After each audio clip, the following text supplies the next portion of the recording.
A bold new exhibition at the British Museum examines the history of Hawaii and its long-standing ties with the United Kingdom. Hawaii, a kingdom crossing oceans, is a dazzling celebration of the artistry of Native Hawaiian makers, past and present, and into the future. It's an exhibition that was shaped and co-created with people in the Hawaiian community. We're so honored to take you through the space and tell you the story of this incredible exhibition. The exhibition marks 200 years since a series of events, including the visit of Liholiho, King Kamehameha II, and Queen Kamāmalu to London with a royal delegation to seek an alliance and protection from the British Crown. Whilst in London, they visited the British Museum and would have seen many of the ancestral works that are on display in this exhibition. Continuing this historical relationship into the present, we've collaborated with Native Hawaiian knowledge bearers, cultural practitioners, and scholars to shape this exhibition. And what this does is that it brings together multiple ways of knowing and experiencing the collection. This is materialized and embodied through the first object in this show, this incredibly powerful drum carved by the artist Kanaʻe. Eia Hawai'i, he moku, he kanaka Hawai'i e. The first thing that you will hear when you approach the gallery at the British Museum is a chant that was first chanted over 1,000 years ago as people first reached the Hawaiian archipelago. With this chant, you will hear a beat of a drum. And the drum that you hear is this drum. This drum is a contemporary drum by the artist Kanaʻe, who recreates ancestral drums as a way to hear their voice again today. It echoes drums that were made by ancestors and brought by relatives of the first people who came to Hawaii again 1,000 years ago. This drum is really finely carved with little figures or kiʻi holding the body and a shark skin at the top. And when you hear the recording in this space, you will hear that really deep sound that pulls you in and echoes this theme of movement across ocean that the exhibition begins with.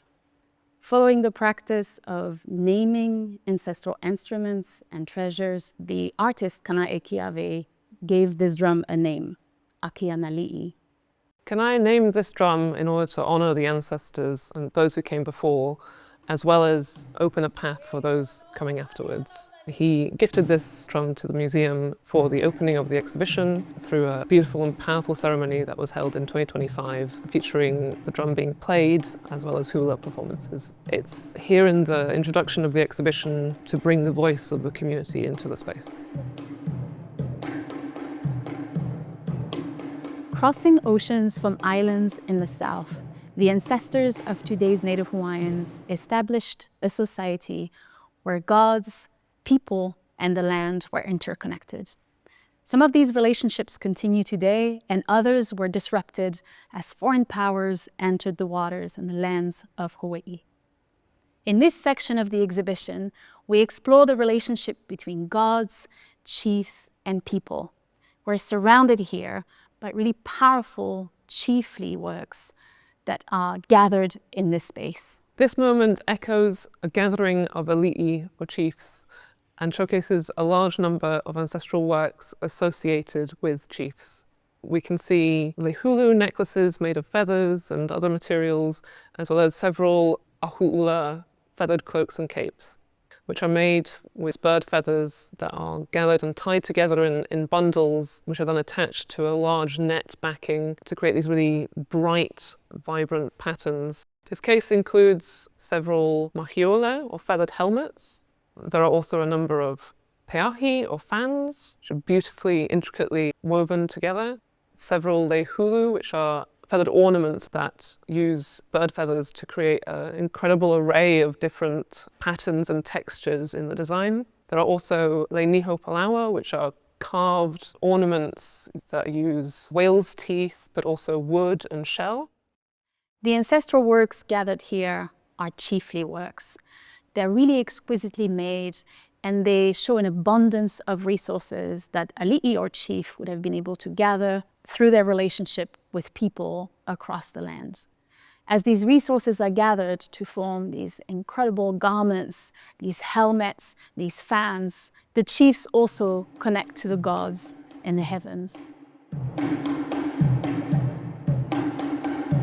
The narrative turns to one specific chief, Kamehameha I. Kamehameha I was a chief of the island of Hawai'i who, over several decades, will unify the Hawaiian archipelago into a kingdom. As he was doing this, Kamehameha I was very strategic, and he understood the importance of working with foreign powers that were coming into the waters and lands of Hawai'i. As he was about to complete the process of unification of the Hawaiian kingdom, he sent a letter to the British Crown and to George III asking for support and protection from the British king.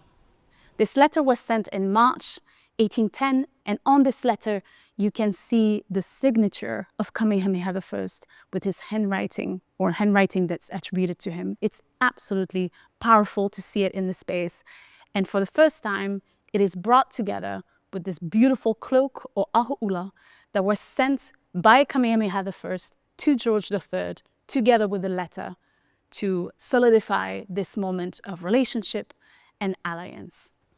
The letter and the cloak took 2 years to arrive to the UK, and by this time, George III was no longer king, and his son, George IV, was Prince Regent. It is George IV who received the gift from the Hawaiian King Kamehameha I.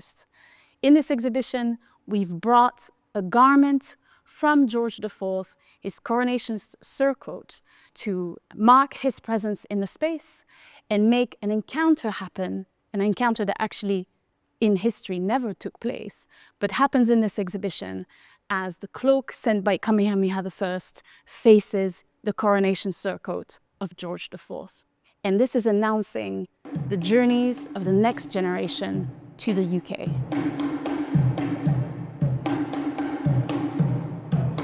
A few years after Kamehameha I sent the letter to George III, Kamehameha passes away. Upon his passing, he will entrust his son, Liholiho, with the care of government, and following a battle for succession, Liholiho will become King of Hawai'i, taking the title of Kamehameha II. This succession takes place in 1819, and this is a moment of tremendous change for Hawai'i. Liholiho and his stepmother, Queen Ka'ahumanu, overturned the religious system known as Aikapu. Liholiho is transforming the kingdom, and he's interested in this relationship with foreign nations, including with the United Kingdom. In 1823, as his mother passes away, he decides to embark on a journey to the UK. This journey is going to take over 150 days at sea, and they're aboard this whaling ship called the Eagle that takes them all the way down to the Tierra del Fuego, to Rio de Janeiro, where they stop, and then onto the UK and Portsmouth, finally making their way to London. The delegation arrive, and they are really the talk of the town. As they're going through the city, visiting different places, going to Drury Lane Theatre, going to the opera, coming to the British Museum to visit the exhibitions that are there at the time and seeing some of the treasures that we see on display in this very exhibition. Liholiho and Kamāmalu have their portraits drawn by British court artist John Hayter. In these portraits, the ali'i, or royals, are wearing Western garments, projecting an image of Hawai'i as a modern nation connected with the world, with strong diplomatic networks across the globe. These portraits were realized in early June 1824 as Liholiho and Kamāmalu and the rest of the royal delegation was awaiting an audience with King George IV. This audience had been scheduled for late June, but by the time of the audience, tragedy had struck the delegation. The whole delegation, including the king and queen, caught measles on one of their trips through London. This was a really tragic moment that led to the passing of King Liholiho and Queen Kamāmalu, aged respectively 26 and 22, here in London. The passing of the king and queen meant that when the audience with George IV finally happened in September of 1824, the Royal Hawaiian delegation met with the British king without their monarchs. However, they will carry on the mission that the monarchs had set out to seek alliance and protection from the crown. And during this audience, they brought very important gifts, beautiful gifts, feathered cloaks or ahu'ula, again present in these diplomatic exchange, marking and honoring those who receive it. And in exchange, the British king presented pocket watches, one of which is on display here in the exhibition and on loan from the Bishop Museum in Honolulu. These gifts are brought here together for the first time, and it's really powerful to see this in this moment in the show. The British king also gifted plants and seeds, agricultural tools, and with it, the promise to protect the Hawaiian kingdom from the evils from without, but not the evils from within. These words will resonate for decades to come as Kamehameha I, the little brother of Liholiho, will succeed him to the throne. Throughout the 19th century, and following in the footsteps of Liholiho and his delegation, Hawaiian ali'i, chiefs and royals, will continue to make their way to the UK, further reinforcing the connection between the Hawaiian and British nations. As the central section of the exhibition that is dedicated to the voyage of Liholiho, Kamāmalu and their delegation to the UK comes to a close, we've brought together two really important documents that are here in front of us. These documents were realized during the reign of Kamehameha I, the brother of Liholiho. Kamehameha I is a Hawaiian king who reigned for nearly 30 years, and he established a constitutional monarchy in Hawaii. These documents were both realized in 1843, and they're really important expressions of Hawaiian sovereignty.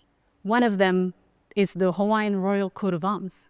The coat of arms was commissioned by the envoys, including Timoteo Halilio, in 1843 whilst they were in London. It was designed at the College of Arms, and we have the original preparatory sketch here on display, which also includes annotations made at request from the envoys. We have two iterations of the design for the coat of arms on display here. In the second one of the figures can be seen wearing an ahu'ula or feathered cloak, which has patterns similar to one that is in the collections at the British Museum and that we know was on display at the time, and we believe might have served as a model for the Hawaiian coat of arms. 1843 is a really important year for the Hawaiian kingdom and the recognition of its sovereignty here in the UK and in Europe more broadly. In front of us, we have another really important document that is called the Anglo-Franco Proclamation of Independence of Hawaii. This document was signed on the 28th of November, 1843, and it's a really important document that shows the recognition of Hawaiian independence and sovereignty by Britain and France. It's a bilingual document with a statement written in English and another in French. This document, brought together with the coat of arms, shows that the mission of Kamehameha III and his envoys to London was successful. And again, it marks 1843 as this key year. Today, 1843 and 28th of November is celebrated as Hawaii Independence Day, so the memory of this moment remains. The third and last section of this exhibition explores the themes of resistance, coexistence, and resilience of Hawaii as a nation and as a people. In the exhibition, the theme of resistance is showcased through the juxtaposition of a contemporary photograph by the artist Kapolani Landgraf and the letter penned by the last reigning queen of Hawaii, Liliuokalani. In this letter, the Queen requests support from the British government during the overthrow of the Hawaiian monarch and the kingdom by forces backed by the US military in 1893. This letter is on loan from the National Archives and is brought together next to this contemporary photograph.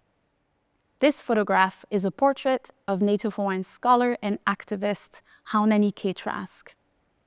In this image, the portrait of Haunani is overlaid with text. And this text says, "We're not American.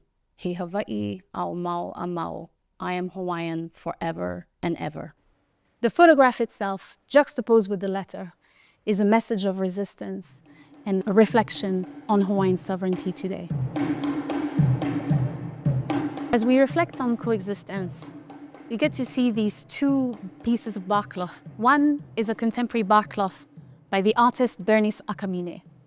In this contemporary piece, the artist has stitched multiple pieces of bark cloth together and has formed a pattern that represents the Hawaiian national flag repeated 4 times around the center square. If you look closely at the Hawaiian national flag, in the top left corner, you will see the Union Jack. This shows that the Union Jack is integrated into this Hawaiian national symbol and embedded into the fabric of Hawaiian sovereignty. It's a reflection of the relationship between the Hawaiian Kingdom and the United Kingdom. In this piece of bark cloth, Bernice Akamine didn't use any colors for the flags. She keeps the natural color of the plants, wauke or paper mulberry. This is an indication that in this piece, she's tying reflections on sovereignty to the land and to the plants that are growing from this land. It's a really powerful statement of both coexistence, resistance, and resilience. Resilience comes to light as people across the Hawaiian archipelago continue to learn, relearn, and reactivate ancestral Hawaiian knowledge. This process takes many forms as artists and cultural practitioners reconnect with ancestral works in museums in Hawaii, internationally, including at the British Museum. Over the last few years, people from the Hawaiian community, cultural practitioners and artists have come to the museum to relearn and re-engage with collections that are held here. They have carved, beaten and woven new works inspired by the pieces held in the museum. And we hope that this work will continue on into the future. Hawai'i, he pai aina, he maumoku, he maukanaka. As the exhibition comes to a close, it ends with a beautiful poem by the artist Brandy Nālani McDougall, written for her daughters and opening a horizon into the future. This poem is performed by students from Kamehameha schools who've made this offering for this space, and again, open to the future and to things to accomplish together in this final movement. Thank you for joining us on this tour of Hawaii, a Kingdom Crossing Oceans. The exhibition is now open and we would love for you to come and visit in person.